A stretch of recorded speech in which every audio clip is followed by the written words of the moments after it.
Sejam bem-vindos ao canal Terror e Nonsense. Aqui vai encontrar histórias diretos do baú maldito. É recomendável ouvi-las com fone de ouvido. Não deixe de curtir e nos seguir aqui, ajuda bastante o nosso canal. Vamos para as histórias.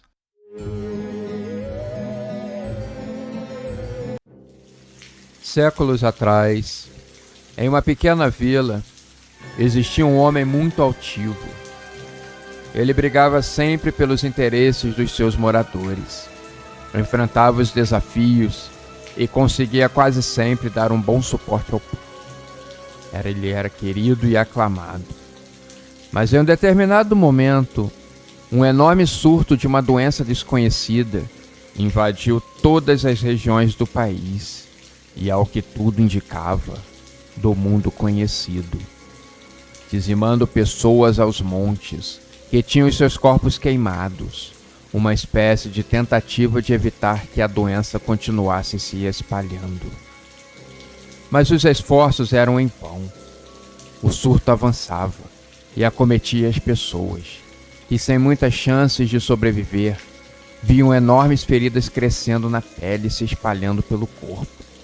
Logo, as feridas se abriam e as pessoas morriam sangrando. Uma morte muito cruel.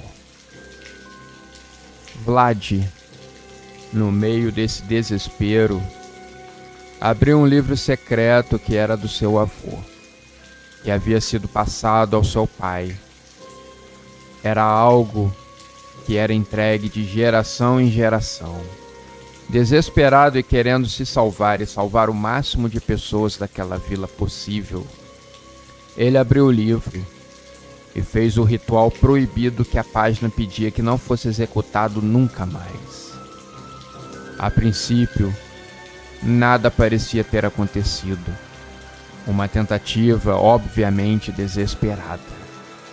Mas a noite chegou, e com ela, algumas criaturas noturnas apareceram.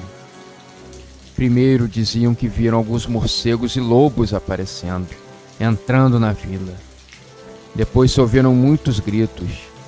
Pessoas que não estavam doentes correram para se proteger. Parecia um ataque de criatura das trevas. Vlad tinha uma enorme tocha nas mãos quando saiu nas ruas. Esbarrava nas pessoas que corriam desesperadas, algumas sangrando e levando a mão ao pescoço.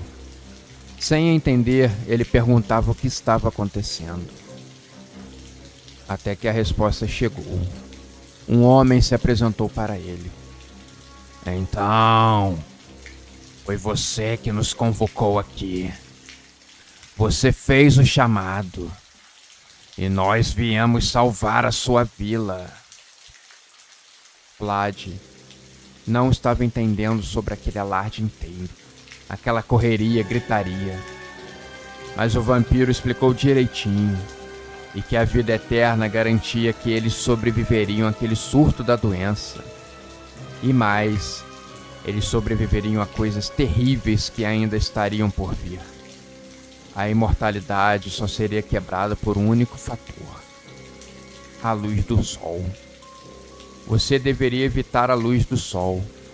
Se dorme de dia e se trabalha de noite. Enquanto Vlad assimilava aquelas palavras, o vampiro se aproveitou e deu uma bela mordida em seu pescoço. Vlad gritou e cravou seu crucifixo na barriga do vampiro, que gritou de ódio e raiva, fugindo em forma de morcego para longe. A vila sobreviveu. O seu povo sobreviveu, mas a um custo terrível.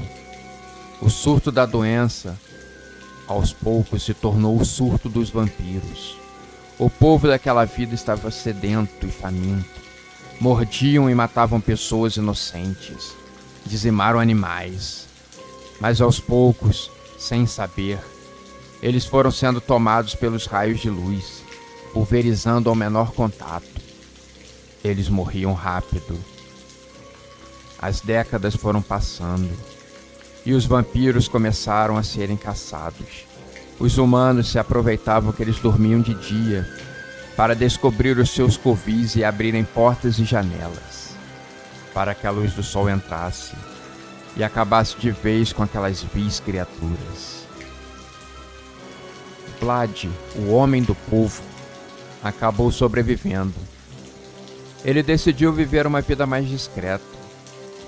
Quem ele mordia não se contaminava. De alguma maneira, quando ele atacou aquele vampiro, a sua transformação não fora completa. As pessoas que ele conhecia e fazia amizade acabavam envelhecendo e morrendo, e ele não podia fazer nada. Ele, depois de muito peregrinar pelo mundo afora, ver as transformações das reformas e das revoluções, o mundo havia mudado muito. Ele sabia que não tinha mais lugar ali.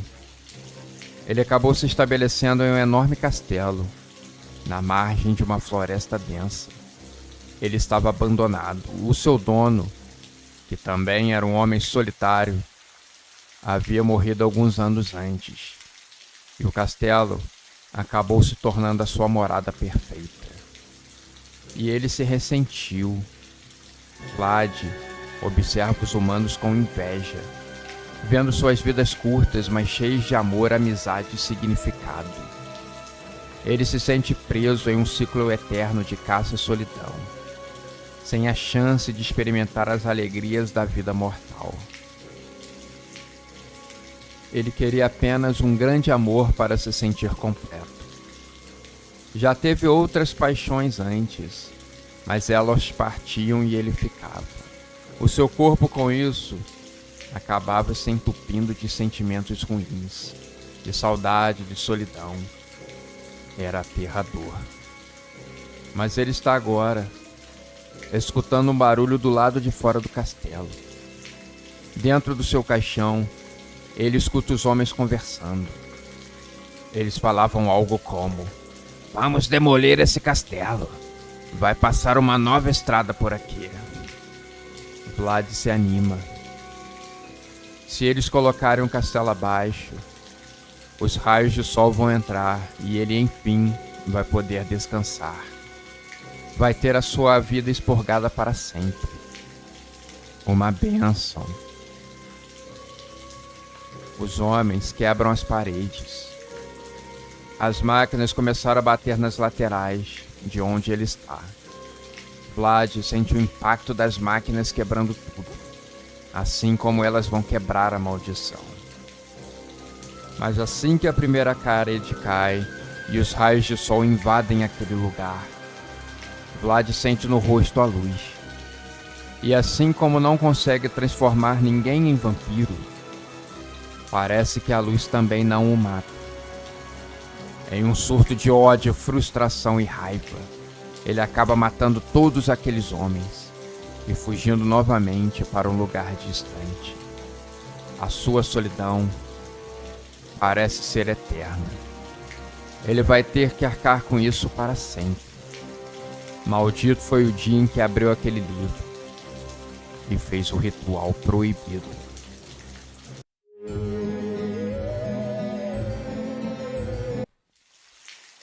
O baile da noite anterior tinha sido arrepiante. Era uma festa no castelo medieval que ficava perto da estrada que dava acesso à cidade. Existia uma agência no bairro que alugava o castelo por uma noite, e as suas festas tinham um ingresso muito caro, mas que com certeza os jovens da cidade não ligavam de pagar. As festas eram muito boas e animadas. Fora o ar do castelo, que era diferente. Uma atmosfera magnética e sinistra. Arrepiava as pessoas. Depois de muita bebedeira e dança, Clarissa falou com uma amiga e foi para o banheiro retocar a maquiagem. A madrugada já estava bastante avançada e um vento gelado entrava pela janela do banheiro. Em algum lugar daquele enorme castelo, um lugar que não era acessível às pessoas, algo despertava. e algo estava completamente faminto e com uma sede tremenda. Um enorme rugido é ouvido e a terra deu uma tremida. Algumas pessoas na festa ficaram assustadas, mas a maioria não deu muita importância. Clarissa se segurou na parede e achou que estivesse muito bêbada, pronta para cair no chão. Do basculante estava entrando um vento muito frio. Clarissa se apertava no casaco, e assim que estava quase finalizando a maquiagem e pronta para retornar à festa, a luz do banheiro se apagou. No salão, as amigas de Clarissa estavam notando a sua demora e conversavam entre si. Decidiram dar uma rodada por ali, para ver se encontravam a amiga. Depois de muito andar e bastante minutos no relógio, viram Clarissa muito pálida e fraca, cambaleando de volta para o salão. As amigas a escoltaram e sentaram ela no bar. Clarissa estava sonolenta e começou a falar algumas palavras desconexas. Elas pegaram um pouco de água com gás e fizeram a amiga beber, que pouco a pouco, se sentindo um pouco mais hidratada, começou a responder e ganhar uma coloração nova no rosto. Clarissa até tentou se enturmar novamente, mas estava muito fraca. Pediu que a levasse embora, porque ela não estava se sentindo muito bem. Estava com dores pelo corpo e uma súbita vontade de dormir a noite toda. Uma amiga até brincou que ela estava ficando velha para aquelas aventuras. Do castelo, elas até aquele dia só tinham guardado boas recordações. O cenário gótico estava ficando para trás, enquanto o carro acelerava pela noite. Chegando em casa, ela trocou rapidamente a sua roupa, a jogando no chão. Com os olhos quase fechando de sono, jogou uma água no rosto e rapidamente passou um lenço umedecido para retirar a maquiagem e se jogou na cama. Assim que Clarissa adormeceu, ela sonhou que estava novamente na festa. Ela havia conhecido um jovem muito bonito. Ele a tinha pego nas mãos e levado para um lugar mais reservado. Nessa hora, Clarissa estava muito feliz, abrindo um enorme sorriso. Ainda pensava: estou tirando a sorte grande. Minhas amigas nunca conseguem nada. O homem, então, a levou até um local escuro e isolado. Clarissa perguntava se eles não podiam ir para um lugar mais claro, mas o homem havia desaparecido. Clarissa olhou para todos os lados o procurando, mas ele surgiu das sombras, retirando seu cabelo para o lado, deixando seu pescoço à mostra. Aquela enorme veia pulsando, o homem ficou louco. Clarissa então sentiu uma forte mordida no pescoço, que a fez levantar e acordar do sono, com o rosto todo amassado. Completamente perdida e ainda sentindo um enorme cansaço, como se um caminhão desgovernado a tivesse atropelado. Recobrando a consciência, ela foi para o banheiro. Muito vaidosa, a primeira coisa que Clarissa fazia quando acordava era se olhar no espelho. Mas dessa vez, para sua surpresa, o espelho não estava revelando nada. Ela estava sem reflexo. Ela bateu 2 vezes no vidro para ver se ele não estava com defeito. E ela teve um enorme susto quando pegou a escova de dentes e só apareceu o reflexo dela, como se estivesse flutuando no ar. Estou doida. A noite de ontem parece que ainda não terminou, pensou a jovem. A todo momento ela levantava os olhos procurando pelo seu reflexo e nada. Aquilo a estava intrigando. Parecia um mistério sem solução. Quando ela entrou no box para tomar banho, assim que a água começou a descer pelo seu corpo, ela sentiu uma ardência no pescoço. Quando ela colocou os dedos ali, Sentiu 2 pequenos furos e dele estava jorrando um filete de sangue.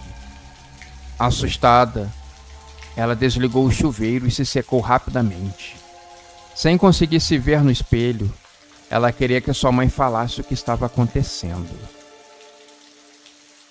Mas quando ela foi até o quarto falar com a sua mãe, assim que ela abriu a porta, Clarissa viu que tinha um vampiro ali, bebendo do sangue da sua mãe, que já estava muito pálida, morta.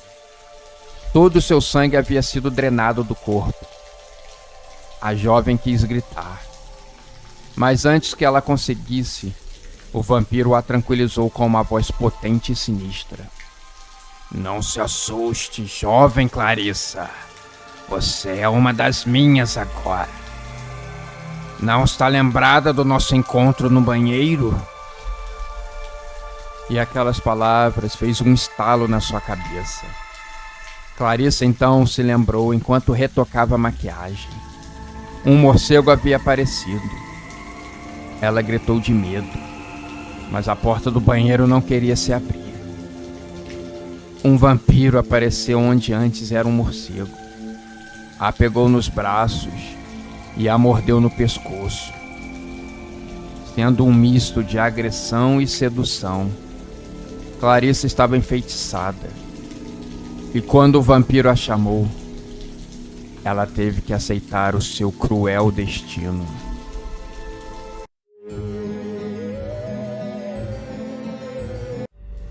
Ele estava dormindo, sonhando com dias melhores na sua pequena mercearia. Depois que um hipermercado se instalou na sua região, as suas vendas despencaram. Também, quem pagaria o dobro do preço no mesmo produto? Só alguns idosos e jovens com preguiça de irem mais longe buscar suas comidas ou itens de necessidade básica. Faz sentido. Quando ele acordou, hoje não era dia de abrir a mercearia. Ele aproveitava e cuidava um pouco do seu enorme jardim. O jardim da sua casa ocupa mais da metade do terreno. Ele poderia ter optado por ter uma casa enorme com um quintal menor, mas ele preferiu o oposto. Casa gigante para apenas um homem é desperdício de espaço. Ele é divorciado, sem filhos, vive só. Está em busca de um novo amor, mas espera que ele caia do céu, o que não vai acontecer. Você tem que batalhar para conquistar. Cortando a grama, limpando e regando as suas plantinhas, de rabo de olho viu aquela árvore que era o seu xodó, o abacateiro, que ficava do outro lado do jardim que ele estava. Ficou olhando para uma fruta que estava pronta para desabar, cair no chão. Ficou torcendo para isso acontecer, entre uma regada de planta e uma podada nos arbustos. O abacate caiu, mas ele não ouviu o baque no chão.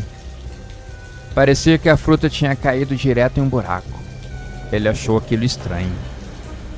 Decidiu ir lá investigar. Olhando para o chão, não viu o abacate. Viu uma coisa completamente diferente e inusitada. Um buraco. Ainda não tinha uma enorme largura. Ele colocou o cabo de uma pá para ver a profundidade e se assustou. Parecia não ter fundo. Resolveu deixar para lá por hora. Apenas pegou uma tábua de madeira e colocou em cima, para evitar que ele pisasse no buraco sem querer. 2 dias depois, quando resolveu dar um trato no jardim, ele percebeu que o buraco estava muito maior. A tábua cobria apenas metade dele. Achou aquilo muito estranho. Resolveu ligar para um amigo que era especialista em túneis e escavação. Tá vendo só? Será que isso é coisa do prefeito com essas obras do metrô? Se ele for o responsável, eu vou colocar na justiça. O homem falou indignado. O seu amigo tratou de o acalmar. Disse que não seria possível ser as obras do metrô, já que elas ocorrem do outro lado da cidade. Não teria como.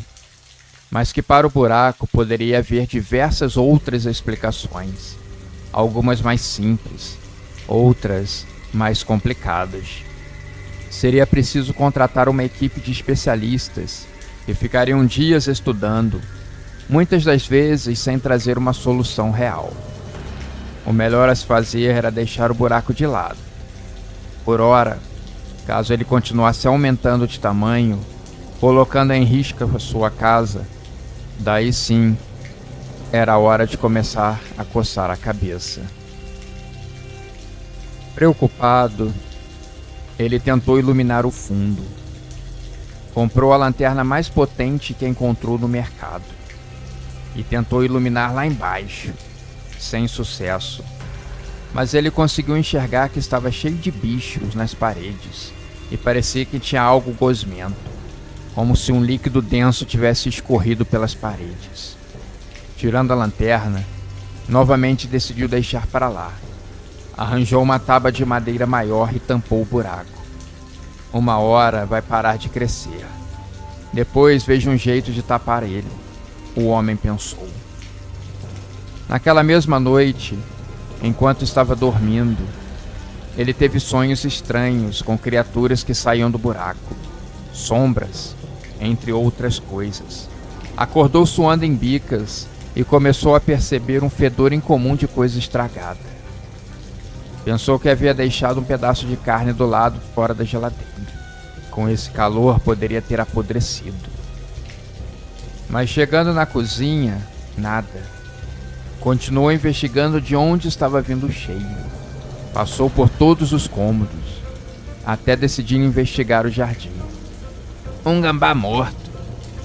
Tem que ser isso, resmungou para si. Mas a cada passo que dava, sabia que estava se aproximando do buraco. Lamentou que o cheiro estivesse saindo dali. Era muito mais fácil ser apenas um animal morto. Enterraria um encanto do jardim e estaria resolvido. Mas não. Se for do buraco, o que ele vai fazer? Tentando novamente iluminar o buraco, percebeu que não havia crescido mais. Mas o fedor que vinha lá de baixo era quase insuportável. Por vezes teve que conter sua enorme ânsia de vômito. Notou também os pequenos animais se alimentando daquela gosma das paredes do buraco. Por um segundo ele sentiu algo voando ali embaixo. Um animal esquisito parecido com um morcego. Acho que estou com muito sono e sonhando acordado. Vou me deitar. Amanhã eu vejo o que eu resolvo. No dia seguinte, ele resolveu não abrir a mercearia. Deixou um recado na porta que voltaria no dia seguinte. Chamou aquele seu amigo, que trouxe aparatos de rapel, um capacete com lanterna e muita corda. Mesmo não acreditando e achando prudente que ele descesse no buraco, poderiam ter muitas coisas perigosas, como gás, entre outras coisas. O cheiro poderia ser vários outros fatores, mas descer não seria a solução. O amigo tentou o convencer a contratar uma empresa que resolvesse esse problema. Estou sem dinheiro. A minha mercearia está à beira da falência. Ou eu resolvo isso, ou estou condenado. Então, prenderam um homem melhor que puderam e pregaram vários pregos no chão. Testaram a força da corda. O homem estava acima do peso, mas ela aguentaria. Grite se achar alguma coisa que eu vou tentar te puxar o mais rápido possível. O amigo falou sem muita convicção. Algo para tentar animar. Puxar seria um problema e tanto. Desceu lentamente, tentando iluminar o fundo. Foi travando os pés na parede, mas não estava conseguindo. Eles escorregavam. O amigo fazendo um esforço extra-humano para evitar que o homem tombasse e se machucasse. Mas para surpresa de ambos, o buraco não era tão fundo. Deveria ter no máximo uns 15 metros.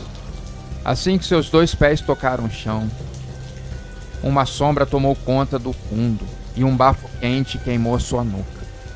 entoando as seguintes palavras: "Seja bem-vindo." O homem se tremeu todo de medo, iluminando tudo ao redor. No princípio, achou que eram tábuas de madeira. Olhando com mais calma, percebeu que eram caixões, vários deles. Agora, lentamente, cada um se abria. Ele puxou com rapidez a corda. Foi arrastando os pés tentando escalar o buraco. O seu amigo tentava com muito esforço puxar a corda. Em vão.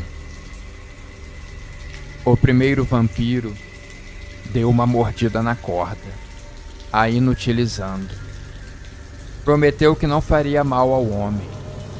Ele sussurrou em seu ouvido as suas orientações.